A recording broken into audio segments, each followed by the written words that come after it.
मैं Fauzia Rana, daughter of जनाब मुनव्वर राना, आज आप लोगों के सामने, समस्त बिहार वासियों के सामने उपस्थित हुई हूँ कुछ ज़रूरी मुद्दों पे। वो मुद्दे हैं महिलाओं का सशक्तिकरण, और सशक्तिकरण का मुद्दा इसलिए उठ रहा है क्योंकि आने वाले चुनाव में तमाम पार्टीज का ध्यान मैं केंद्रित करना चाहती हूँ कि कुछ एक ऐसे अहम मुद्दे हैं जिन पर अभी तक कोई रोशनी नहीं डाली गई है। और उसके साथ मैं तमाम मीडिया कर्मियों को आज मैं ये बताना चाहती हूँ कि जैसे कि डॉक्टर्स के बारे में कहा जा रहा है, जैसे कि पुलिस के बारे में कहा जा रहा है कि they are the true warriors, they are the corona warriors, लेकिन मीडिया कर्मियों के बिना कुछ भी संभव नहीं है। मैं आप सब लोगों को सही में एक योद्धा मानती हूँ, क्योंकि बिना आप लोगों के कोई चीज भी संभव नहीं है।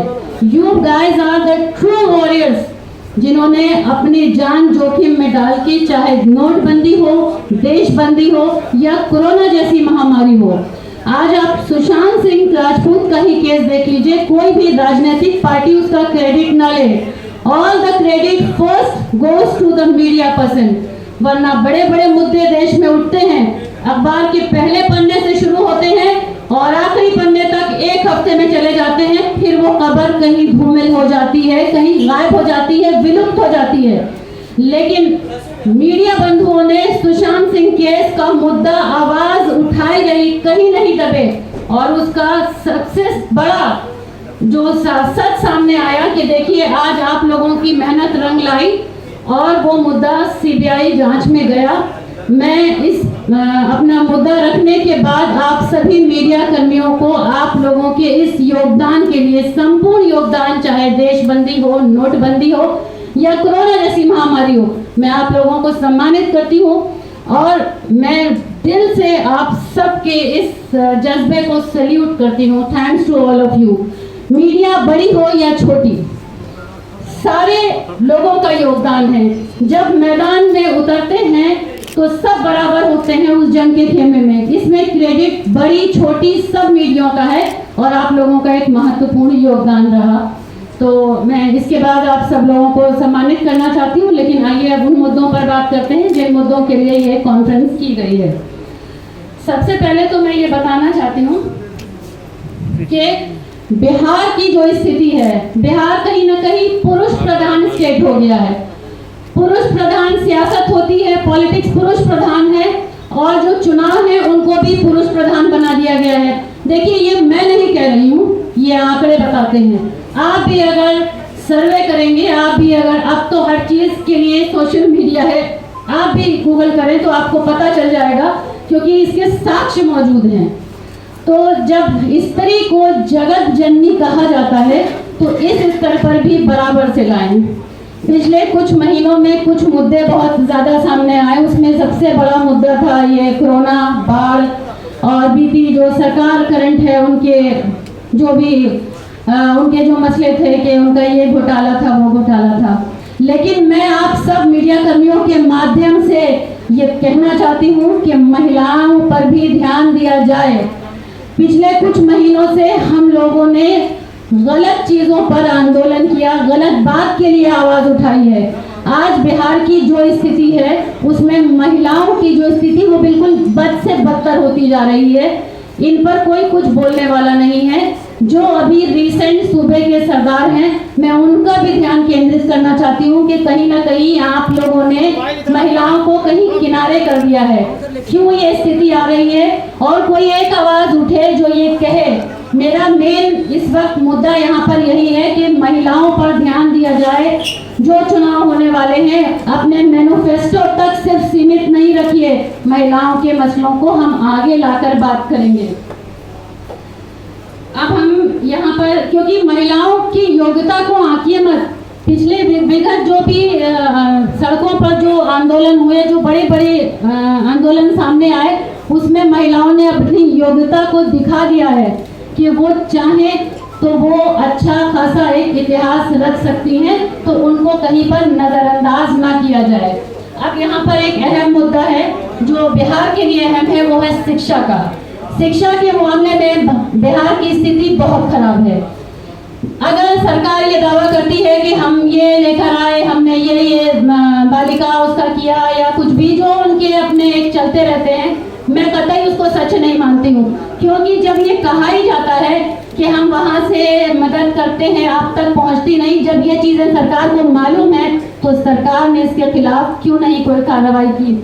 आज आप स्थिति देखिए कि लड़कियों की पढ़ाई के लिए जो भी लड़कियां हैं वो पढ़ना चाहती हैं, बहुत सी ऐसी जगहें हैं जिनके आंकड़े मेरे पास मौजूद हैं, जो जगहें मेरे पास हैं वहाँ तक कोई सुविधाएं नहीं है। बेसिक सुविधा होती है कि महिला शिक्षाकर्मी है ही नहीं, तो कहीं ना कहीं पेरेंट्स जब अपने बच्चों को भेजते हैं, लड़कियों को भेजने से कतराते हैं कि शिक्षाकर्मी नहीं है।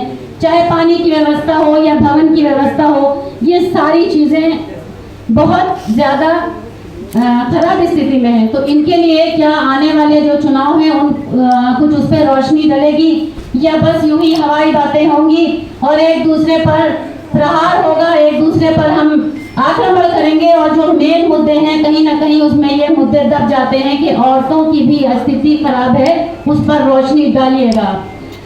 इनएडुकेटेड टीचर्स हैं, जो टीचर्स आप रखते हैं उनको ट्रेनिंग नहीं दी जाती है। विदाउट ट्रेन टीचर जब आप पढ़ाएंगे बच्चों को तो बच्चे क्या सीखेंगे। बहुत सी ऐसे सोशल मीडिया पे मीम्स बनाए जाते हैं कि उनको जनवरी की स्पेलिंग नहीं आती, उनको ये नहीं मालूम कि बिहार के चीफ मिनिस्टर का नाम क्या है। तो जब शिक्षा की स्थिति ये है और उसका कारण सरकार है, क्योंकि सरकार कहीं ना कहीं शिक्षकों को अनदेखा करती है। जब आप वेतन नहीं देंगे तो शिक्षक ने भी वही मान लिया है कि जब वेतन नहीं मिला तो हमें काम ही नहीं करना है। मुझे बहुत आश्चर्य होता है कि जो भी सरकार आती है वो जनता को सिर्फ वोट बैंक की तरह यूज करती है। क्या अब ये चुनाव के वक्त क्या मास्टर स्ट्रोक खेलने की जरूरत थी कि अब शिक्षक याद आ गए?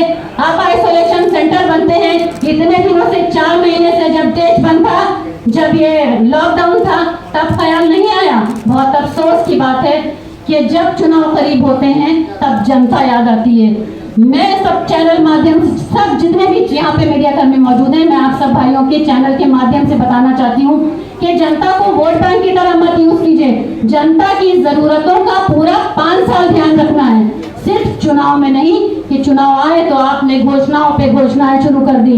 ये पॉकेट में क्यों रखे थे आप? इंतजार के लिए।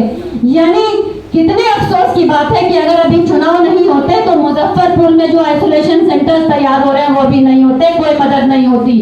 तो कहीं ना कहीं ये दर्शाता है कि आम जनता को, खास तौर पे महिलाओं को सिर्फ और सिर्फ इस्तेमाल किया जाता है। कहीं ना कहीं ये क्रोनोलॉजी है। जब शिक्षा नहीं होगी तो हमें जानकारी भी नहीं होगी कि क्या अच्छा है क्या बुरा है। अब शिक्षित नहीं है, चिकित्सा का हाल वही है। अरे भारत में नहीं, विश्व में भारत की स्थिति स्वास्थ्य के मामले में 112वें नंबर पर है।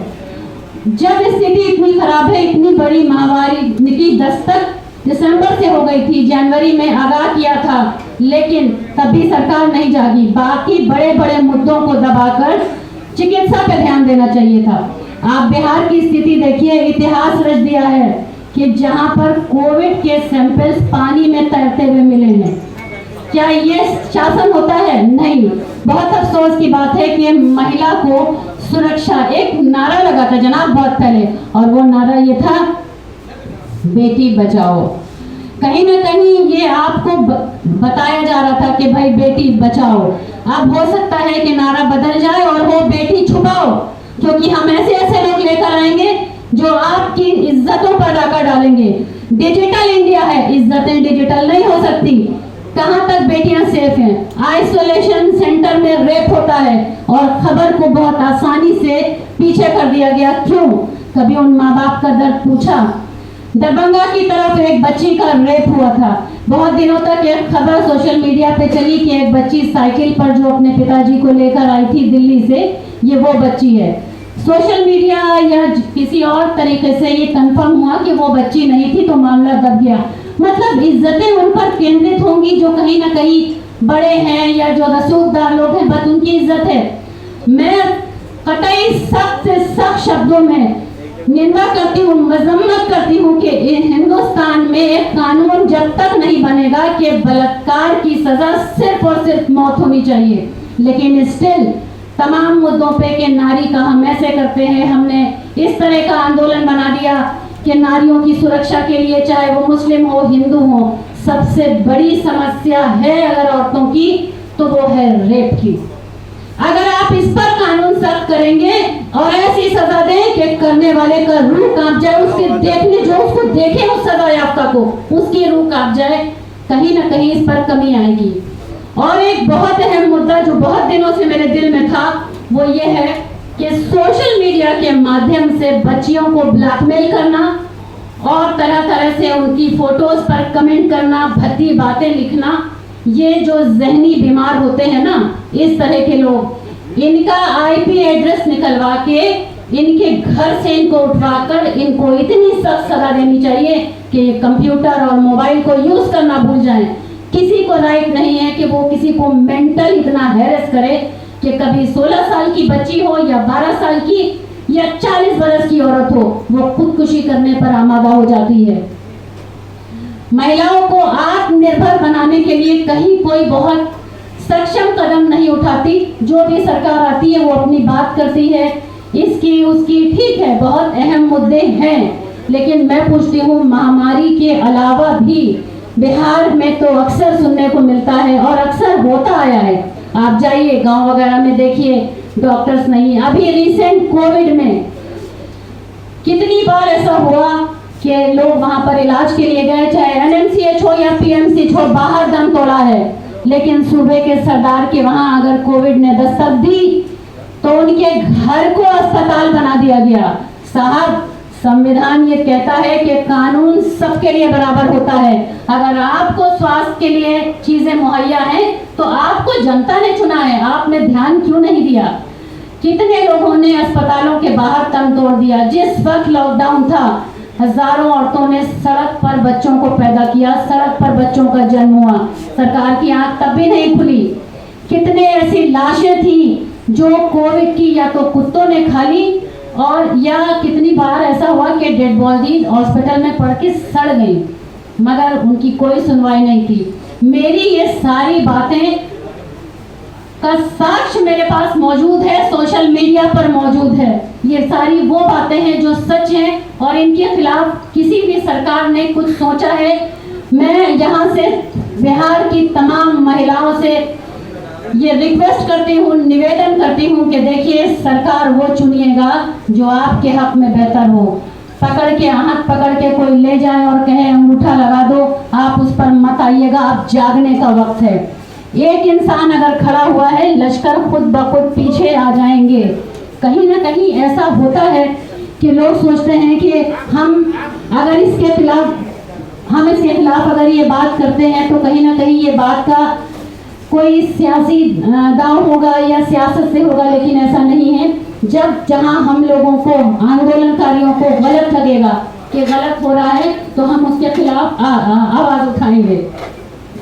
यहाँ और भी कई ऐसी बातें थी जिनको मैंने आपके सामने रख दिया कि बिहार में महिलाओं की स्थिति, चाहे चिकित्सा हो या स्वास्थ्य हो या शिक्षा हो या सुरक्षा हो, सब लचर पचर व्यवस्था है। इस लचर पचर व्यवस्था के लिए सही करवाने के लिए हमने और हमारी टीम ने ये बिगुल बजाया है कि हम जगह जगह जाकर वहाँ का सर्वे करेंगे और हमारी टीम पिछले कई दिनों से सर्वे पर है और हमने ये अंदाजा लगाया कि जो बाढ़ वाले क्षेत्र हैं उनमें भी कोई सरकारी मदद कुछ भी नहीं है।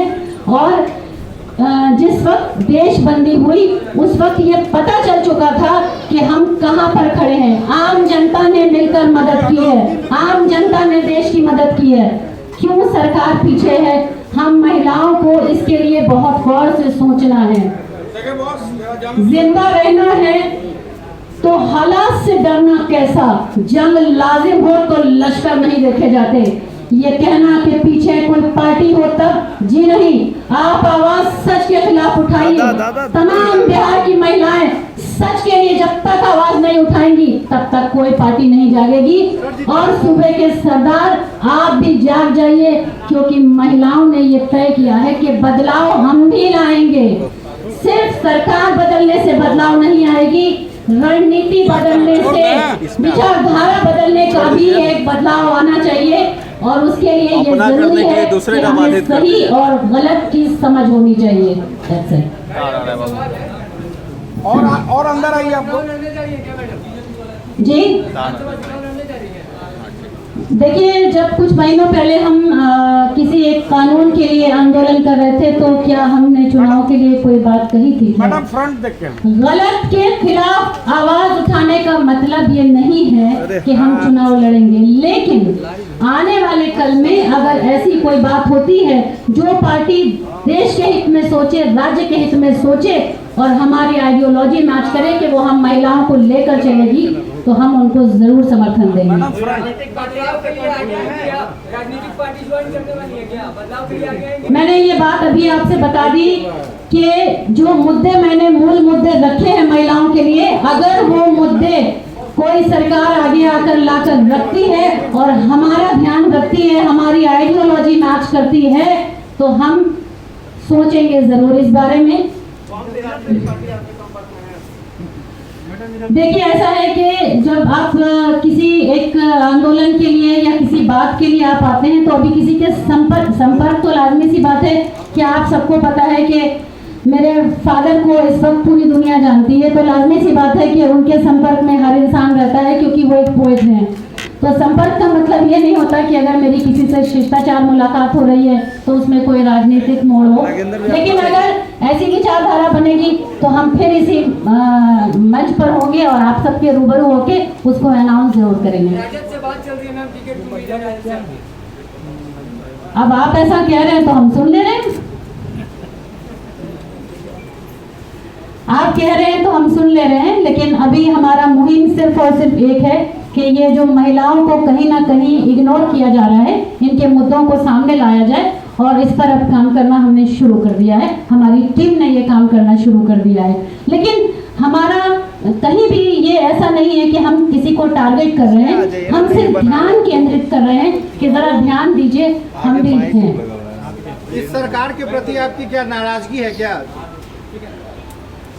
देखिए, ये सरकार हो, केंद्र सरकार हो या कहीं की भी सरकार हो, अगर कहीं कोई कुछ गलत करेगा तो उसके लिए आवाज आपको उठानी है, और आवाज गलत के लिए हमेशा उठानी चाहिए। उसमें ये सरकार या वो सरकार या आने वाली कोई सरकार, क्या मतलब है कि आने वाली कोई सरकार अगर गलत करेगी तो हम खामोश रहेंगे? हमने आपसे कहा ना कि गलत के लिए बोला जाएगा, लेकिन हाँ, गलत के लिए हम बोले, लेकिन बोले हमेशा। मैं एक बात कहती हूँ कि जब कोई व्यक्ति किसी स्थान पर होता है तो हमें उस व्यक्ति के जो स्थान है उसकी गरिमा का ख्याल रखकर अपने विचार व्यक्त करने चाहिए, ये खास ध्यान रखना चाहिए, और शब्दों में शब्दों की मर्यादा में रहकर ही बात करें। नाराजगी हमारी है, नाराजगी इस वजह से है, कुछ चीजें हैं जिन पर ध्यान नहीं दिया जा रहा है, और अभी तो ये बात यहाँ रखी जा रही है क्योंकि एक ही आंदोलन से आंदोलन खत्म नहीं होते। गलत के लिए जब कुछ आवाज उठाई जाएगी तो हम उसी जोश और खरोश के साथ आएंगे जैसे पिछले 5-6 महीने पहले हम आए थे। मैम, दरभंगा का आपने जिक्र किया, किसी दूसरे जिले का नहीं किया? कोई खास आपका लगाव उस जिले से? मैंने पूरे बिहार का जिक्र किया, मैंने दरभंगा का जिक्र किया कि मैंने आइसोलेशन सेंटर में एक रेप की बात की थी, उसी पे मैंने बताया कि दरभंगा जिले में भी एक कुछ हुआ था। एक बच्ची थी जो बाद में पता चला कि दलित थी। चंद्रशेखर जी उस मुद्दे के लिए आए भी थे, तो दरभंगा से मेरा तात्पर्य ये था। मैडम, आप न्याय की बात कर रहे हैं, एक और न्याय की मांग हो रही है सुशांत सिंह राजपूत, उस पर क्या कहना?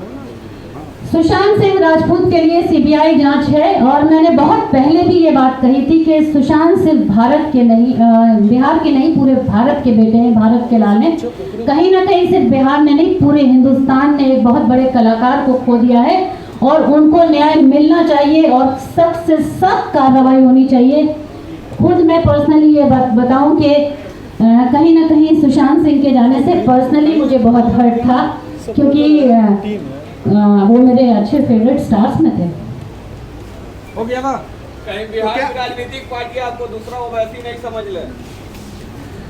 देखिए, अगर ये मेरी बात, अगर क्या महिलाएं सिर्फ ओवैसी की पार्टी में है क्या, तो समझा जाएगा। महिलाएं तो सब में है, मैंने एक विशेष वर्ग को केंद्रित नहीं किया है, मैंने महिलाओं की बात की है। महिलाएं हिंदुस्तान में या पूरी दुनिया में किसी एक विशेष वर्ग की नहीं है। मैं तमाम महिलाओं के लिए बात उठाती हूँ और मैंने अभी अभी अपनी बात ये रखी कि जब कोई व्यक्ति किसी स्थान पर होता है तो हमें उसकी पद की गरिमा का ख्याल रख के भाषा की मर्यादा में रहकर अपनी बात करनी चाहिए।